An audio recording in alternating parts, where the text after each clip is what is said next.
Alright, welcome back. This is gonna be part 4, I believe, of this tutorial, and in which we're gonna work on the low poly version, and we're gonna do UV unwrapping. So we are making a good progress so far, and first of all, we're gonna delete any polygons that are not gonna be visible or they are not gonna be necessary. And of course, we're gonna make sure that our mesh is gonna be clean. I mean the low poly version, of course. As you can see, I'm collapsing everything to avoid having n-gons.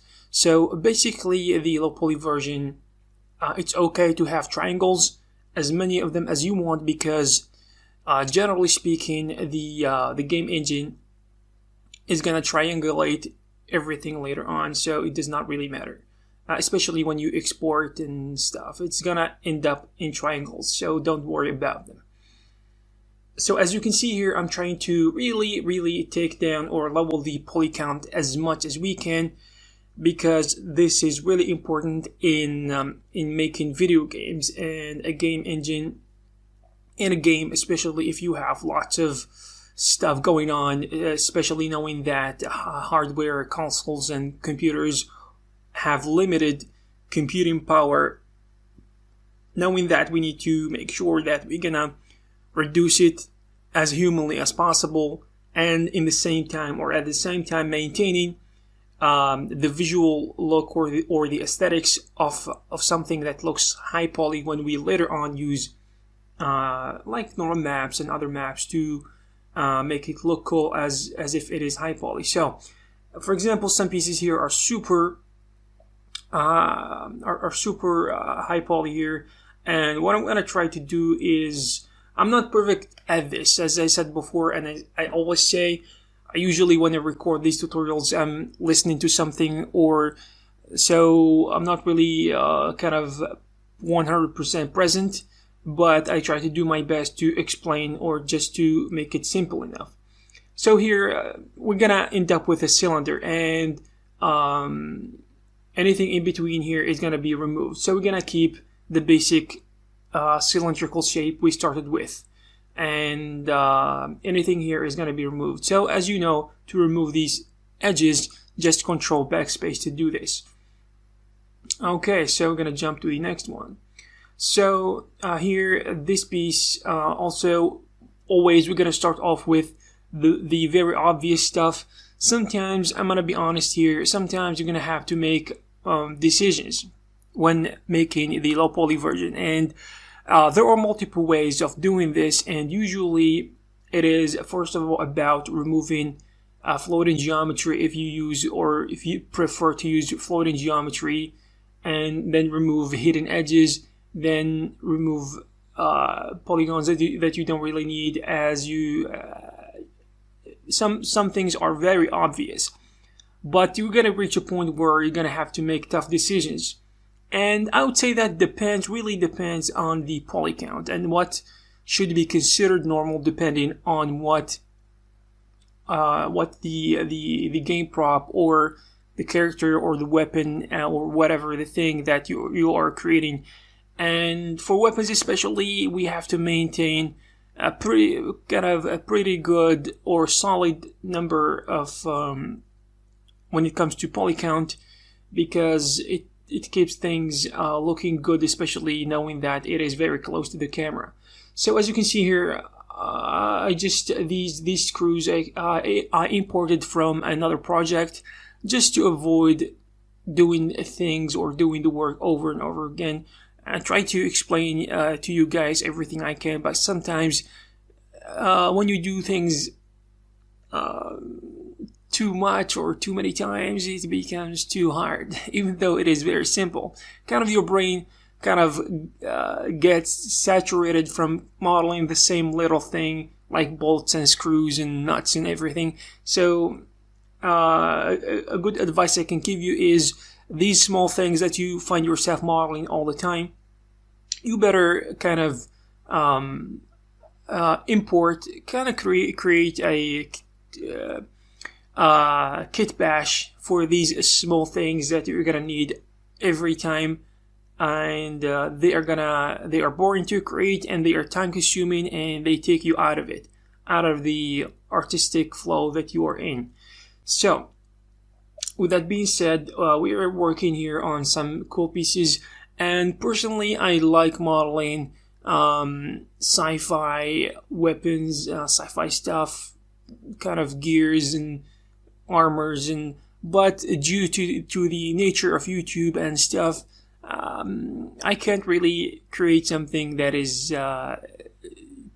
teach you how to create something that is gonna take 20 hours. So we're gonna try to make it as low as I don't know, 6, 5, maximum 10 hours, and this will give us enough time to explain a good portion or solid, give you a solid understanding of what is going on here. So as you can see here, we're making decisions and trying to remove everything that is not necessary, and it does not have to be perfect, by the way, because I would say this is a gradual process for the most part. If anything, it is going to be gradual, and you need to learn as you go and kind of progress and do.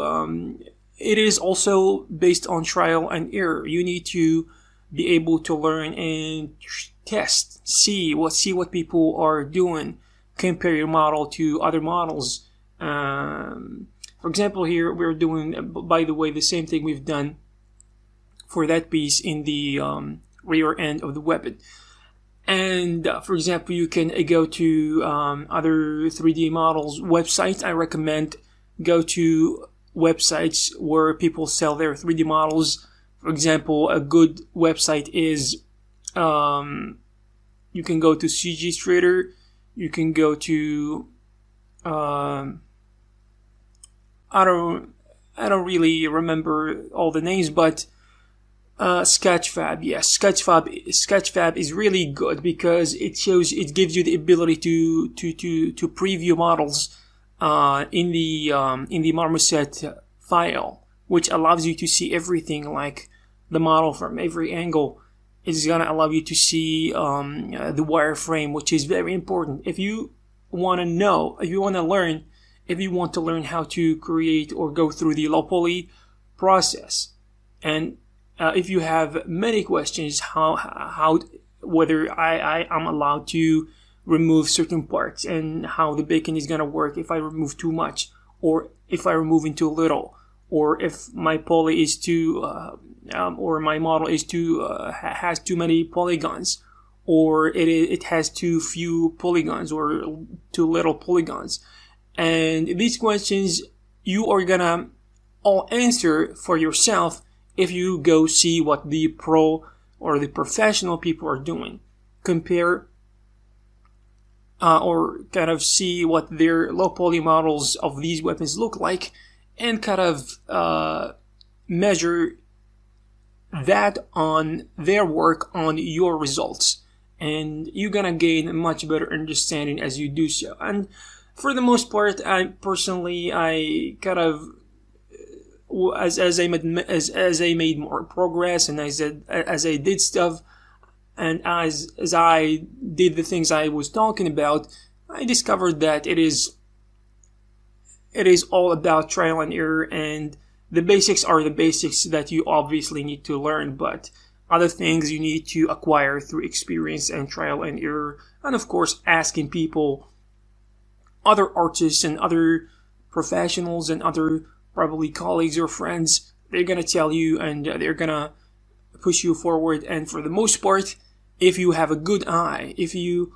are a person who notices stuff, and have a good artistic eye, you will find it less problematic later on.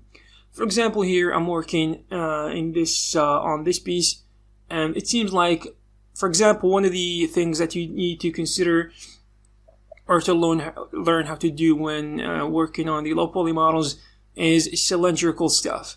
Cylinders are crucial in the low poly process, because if you have too many, then your polygon, your model is going to have too many polygons. But if you remove too much, this is the problem.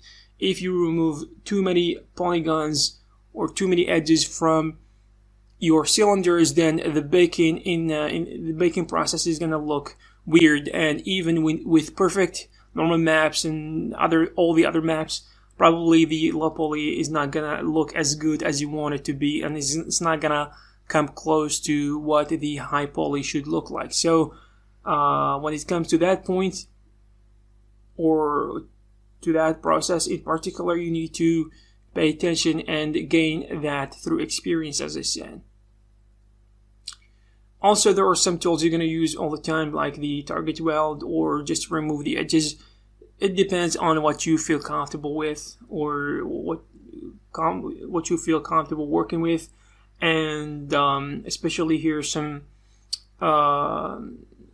these small areas where things are extruded inside or just extruded a little bit outside, this is not going to be a problem too, because you can remove them and everything is going to be fine. And yeah, the normal map is going to do its job. For example, here I'm going to create a line in between, and we're going to remove two that are separated or that are on the sides, which allows us to gain or to remove more polygons and edges. I have the tool on the right side, on the left side, upper left side, which is the polygon count tool. It allows me to see my progress, and as I remove these polygons, just to be able to count and where we are going, and also to see how effective I am as I do this.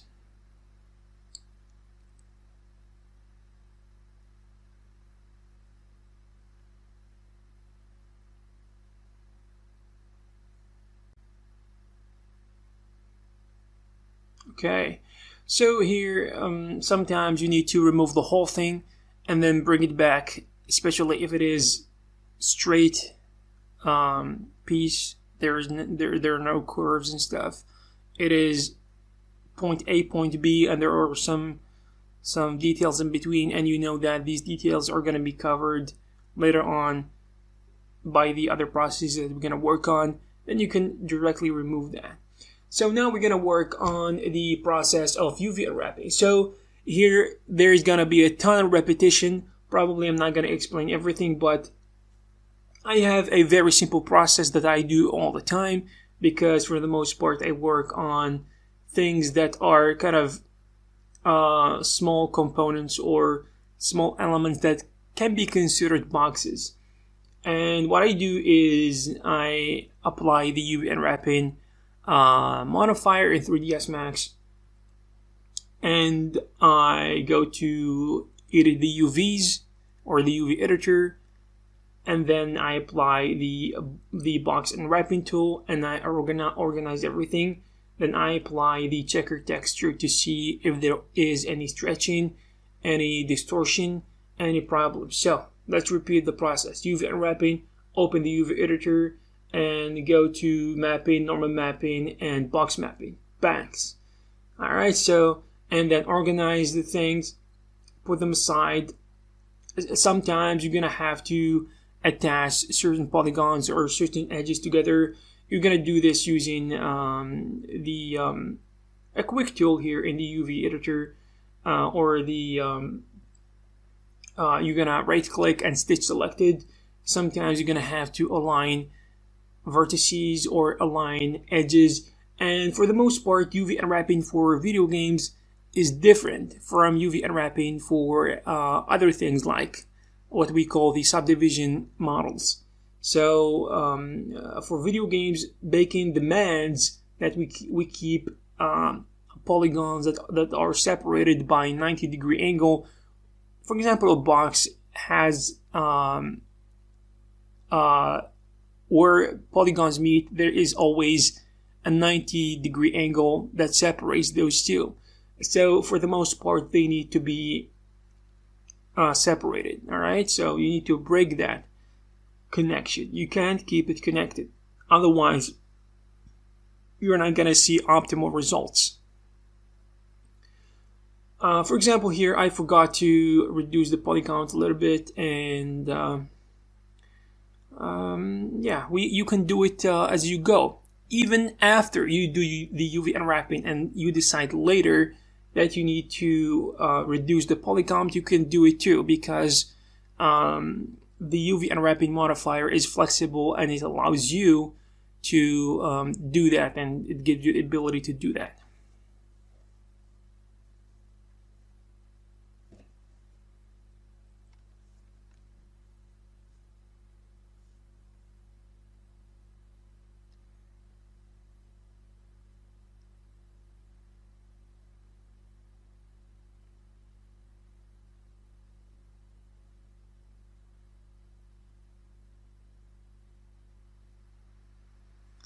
And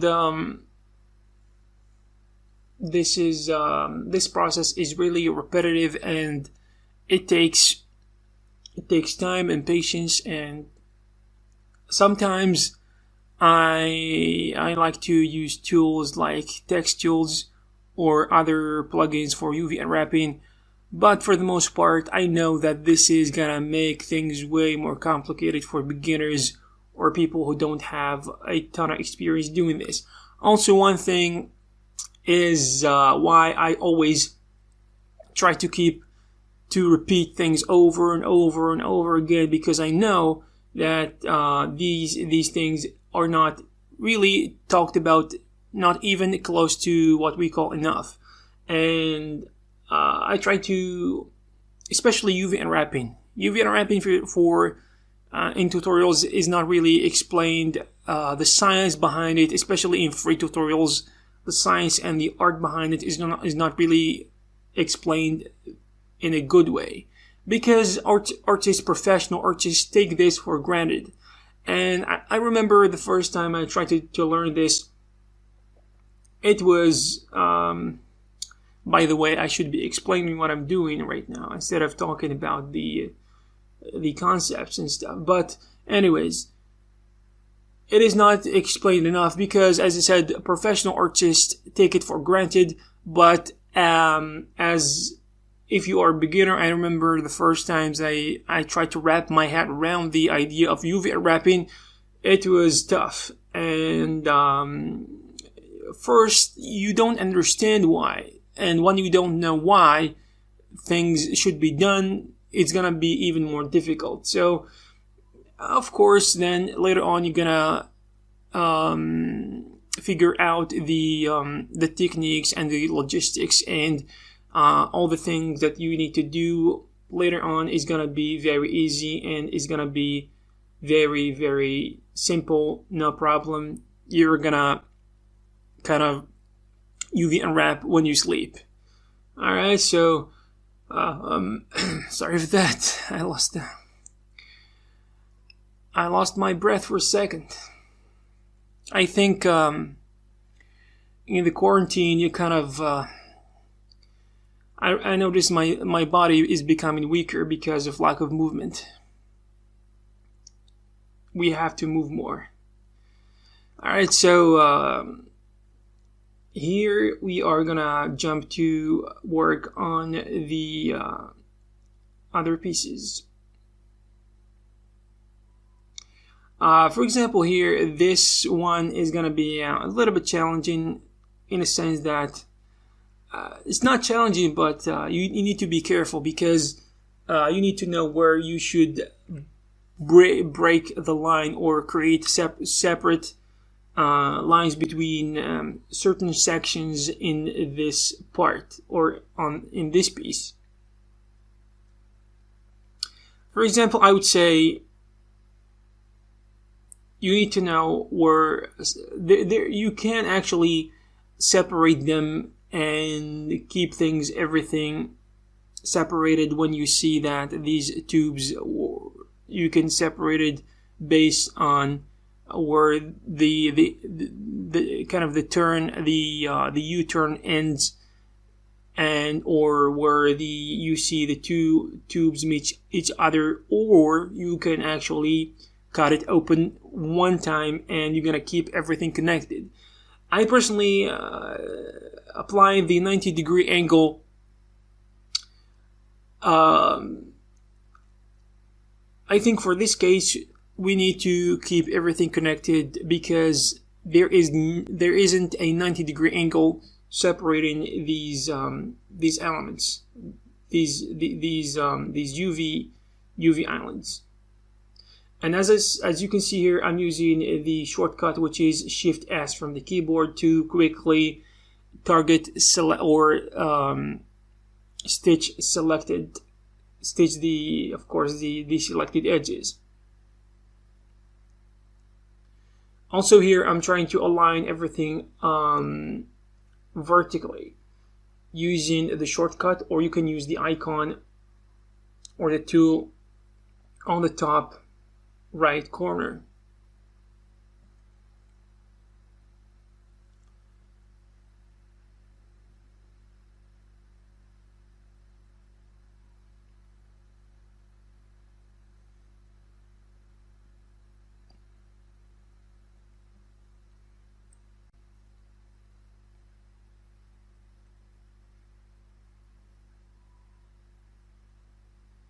Alright, also the UV, the checker is really important to make sure that the UV island size, I mean, when you compare the UV islands from piece 1 to piece 2 to piece 3, you're gonna keep them kind of the proportion. You're gonna make sure that everything is close to each other when it comes to the size.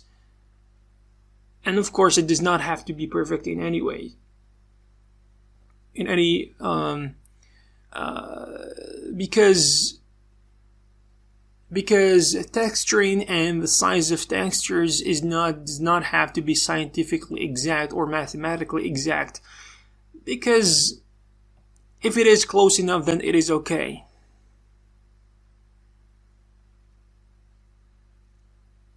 Also, randomness and imperfection is a big part, or a good thing in texturing and painting. Repetitive patterns and math in texturing is not really that good. You need randomness, you need chaos, you need dirt, you need aging effects, you need all these things to create something that looks beautiful and aesthetic when it comes to painting and texturing something like this. Okay, for example, this piece here is a little bit big, but it's gonna take 1 or 2 minutes and you're gonna be done with it. Then you're gonna apply the UV, you're gonna apply the texture, the checker texture, and you're gonna rescale it, whether it be make it smaller or bigger depending on the other pieces, as we said before.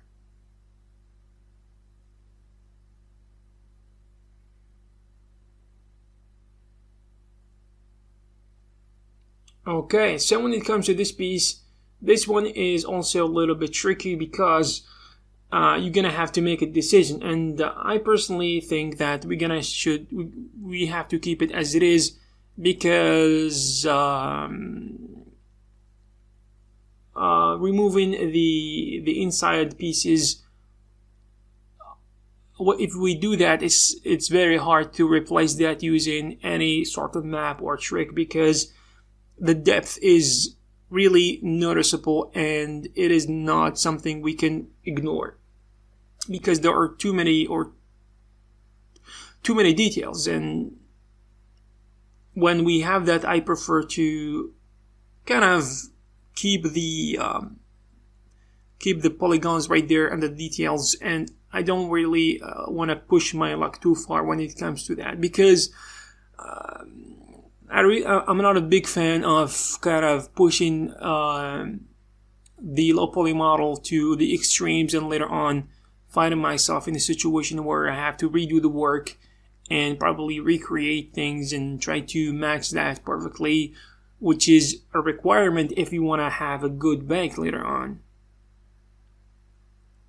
So here we're gonna do, for the most part, we're gonna try to connect all these pieces together. So stitch selected, Shift S from the keyboard. This is the shortcut I use. I don't really remember if this is the 3ds Max shortcut or it is the industry shortcut. I don't really remember, but this is what I use. And of course, if you want to change the shortcuts, you can do this. It's really easy, whether you can Google it or I don't remember if I created a video about this on my first channel. I don't really remember, but I'm sure that I talked about that.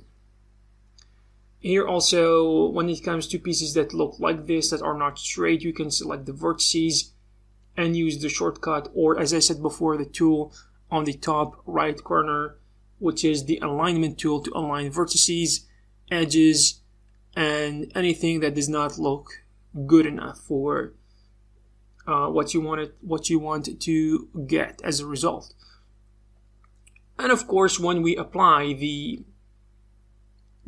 checker texture, we're gonna change the size a little bit to try to match it perfectly with, not perfectly, of course, with the other pieces.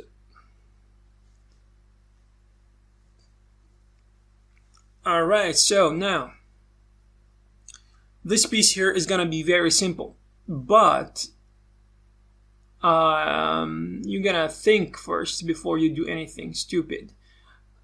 Even though it seems very simple, we need to actually make sure that there are not gonna be any problems facing us down the road. And even though this looks very easy or extremely easy to do, it is not always the case, because if we have not a very not so flexible geometry, we're gonna have some problems. But in this case, I believe it's gonna be okay.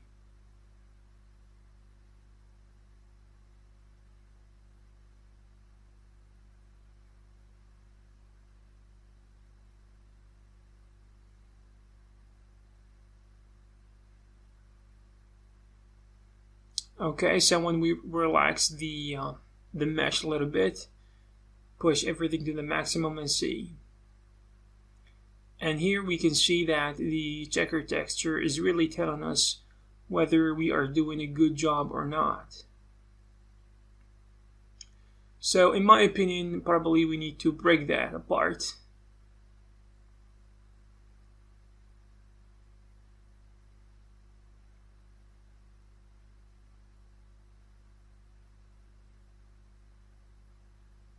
Okay, as we broke it, I think we are gonna have better results.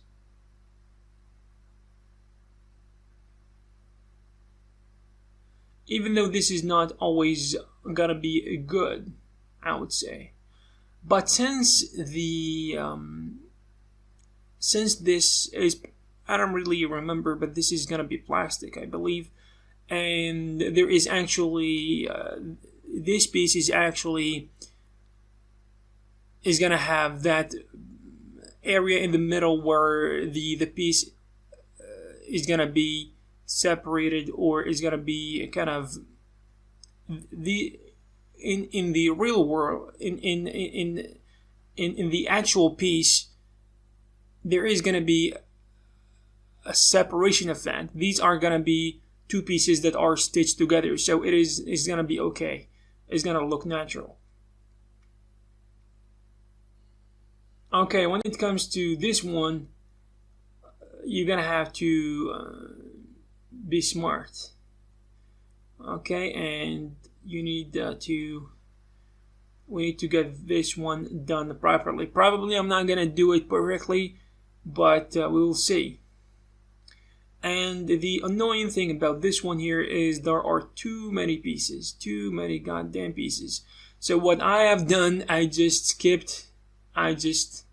paused the video and I organized these pieces according to what you can see. I hope this wasn't really making it difficult for you, because yeah, sometimes I really pause the video when I see that things are are gonna consume too much time, because I want to respect your time, guys, and If you think that you needed to see that, you can pause the video and see how I did that. Or if it wasn't that wasn't enough, I'm gonna assure you that we're gonna do that over and over again in other videos, or I have done that for many hours previously in my other videos as well. So I think you will be able to understand the process better if you watch many videos. I'm not gonna lie, even though I have practiced UV unwrapping for endless hours, I sometimes really wanna take a look at what some people, whether they are, of course, if you're not a professional, you should not, or at least if you're not knowledgeable about the software or the 3D in general, the process of creating stuff, you should not be teaching people how to do that. At least you're not gonna claim you are a pro. Sometimes I watch tutorials and I still pick up some techniques and some further understanding of these processes. So right now what you can see here, I just attached everything together.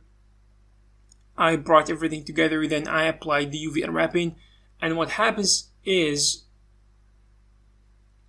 we're gonna now try to UV unwrap them one by one. So I attached all these pieces together, and then I now trying to UV unwrap them one by one. And why I did that, because the process of trying to apply the UV unwrapping modifier to every piece every time becomes repetitive and annoying and boring. So sometimes I try to do this to kind of work fast and get more results done, and yeah, it makes it becomes less boring, and it kind of I'm kind of doing my tasks, the same repetitive tasks. Instead of doing it 10 times over and over again, I batch my tasks in kind of in one take, and I do everything once instead of doing everything 10 times, if you understand what I mean. And I believe this is gonna help us keep the process less boring and more enjoyable, and less time consuming. Also, it is gonna help us to this time, since they are gonna be in one place, we're gonna be able to keep the proportion between these pieces perfect using automatic tools in the 3ds Max UV unwrapping editor.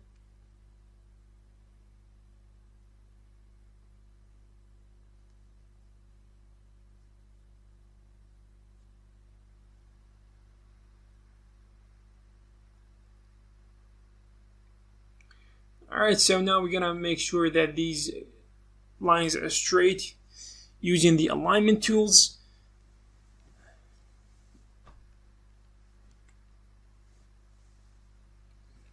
Of course, we're gonna work a little bit here and there on these pieces to get the work done properly.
Okay, it seems like we have a little bit of work to do here, and these pieces, we're gonna do the same things we've done before, and I personally think that if you can do all these things, you're gonna be able to UV unwrap pretty much anything that that is kind of hard surface, or something that is not organic or doesn't resemble any something that kind of is on the high end of difficulty.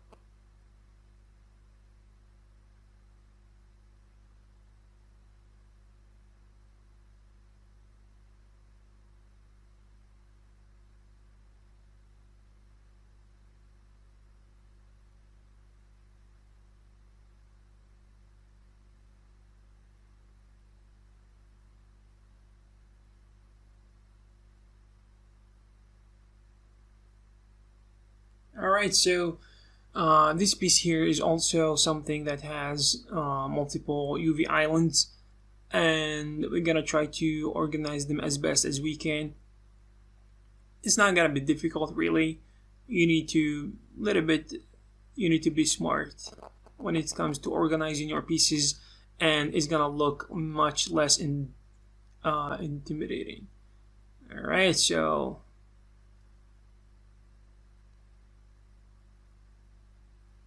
these pieces are not really also that hard to UV unwrap.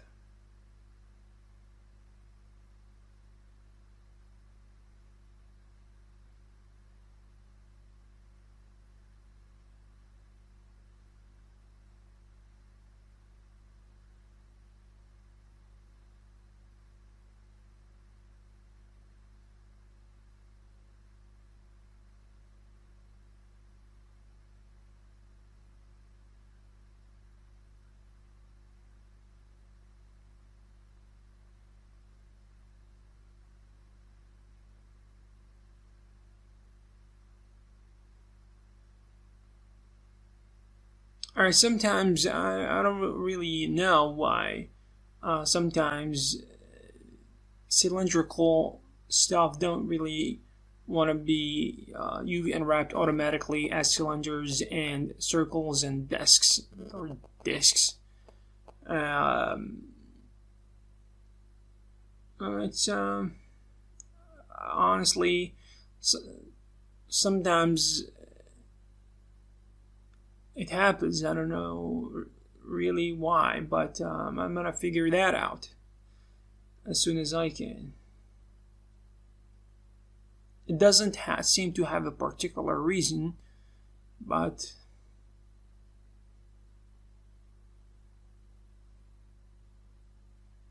we can actually fix that manually if we want to. It's not gonna be that hard using the scaling tool.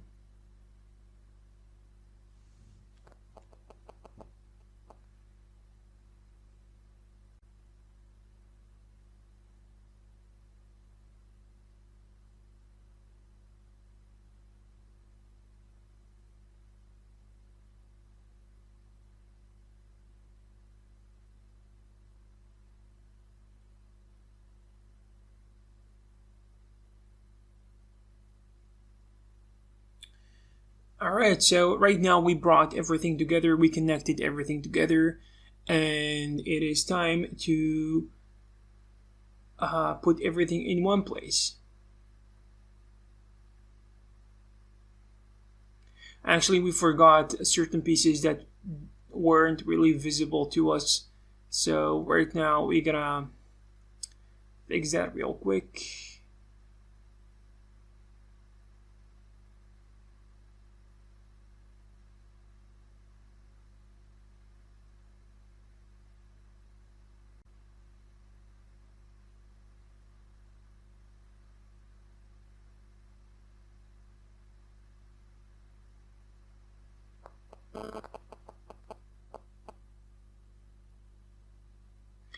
Alright, so certain pieces are not really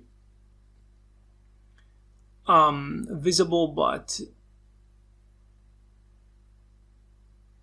kind of they are important sometimes, but for the most part, things that are not gonna be really visible, you don't really have to keep them, so you can delete them if you want to.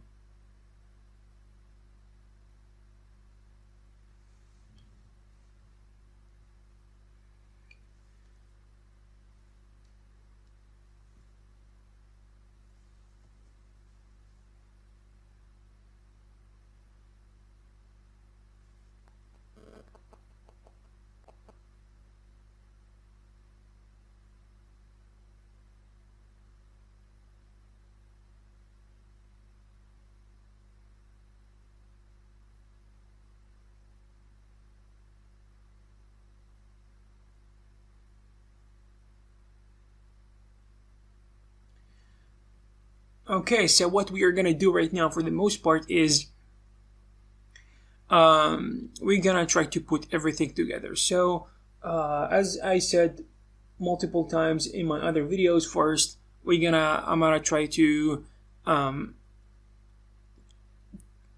not have too many overlapping pieces. Me personally, I try to not have any overlapping pieces whatsoever because I don't really like that, and I'm not a big fan of having repetitive textures on my model because it just gonna look super unnatural to me, at least. Also, we're gonna start with the bigger pieces first because they are the most problematic and they are the most demanding, and they're just too big. You cannot afford to put them later on because they are gonna destroy your plans of putting everything together successfully. They're kind of the person who complains too much and makes too many problems. You're gonna get rid of them first, so you're gonna have to deal with the more flexible people later on, who are not gonna complain too much or gonna have high standards or too many demands or something like that. Whatever you give them, they're gonna be okay with it. All right, so big pieces first. They're gonna fit there, take the place they want, and later on the smaller pieces are not gonna complain too much. You're gonna be able to fit them whatever you see in empty space, and you're gonna be good.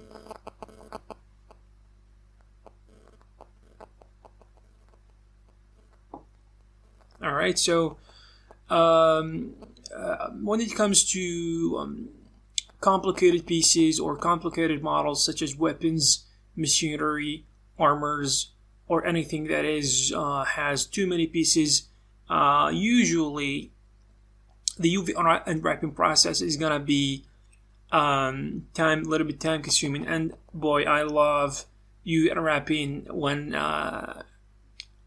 putting everything together is like a puzzle for me. And I know I said that multiple times, but I enjoy it. It's kind of a challenge to try to put everything together inside with maximum efficiency, and kind of course, there are some automatic systems in 3ds Max or any other tool that allows you to do this automatically, but it's not an art. The art is when you do it yourself.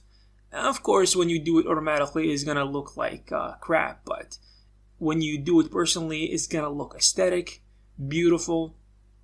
It's gonna be good, and I enjoy the process, and it is, it's fun for me. And of course, you're not gonna be able to do that perfectly the first time. So you're gonna try to put things together, and then you're gonna find out that you actually you have to, your pieces are too small. Then you're gonna expand the size of the whole thing, or all the pieces, or they're gonna be too big. Then you're gonna bring the size down, and you're gonna adjust as you go.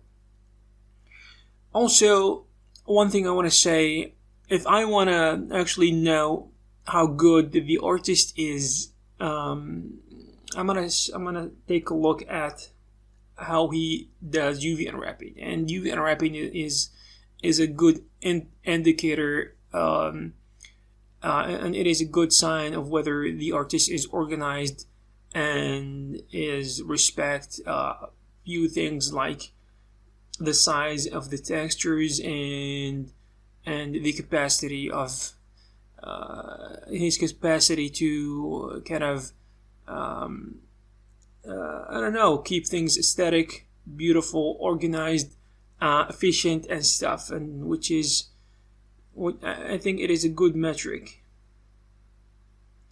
And bad UV unwrapping is not gonna help anyone. It's terrible. If you deliver bad UV unwrap, if you are working in a pipeline where artists are gonna help each other, the first is gonna give his work to the second, and the second gives his work to the third, and so on and so forth. If people rely on you to do their works, and so you're gonna have to do it properly. And UV unwrapping can be really annoying if you don't do it properly.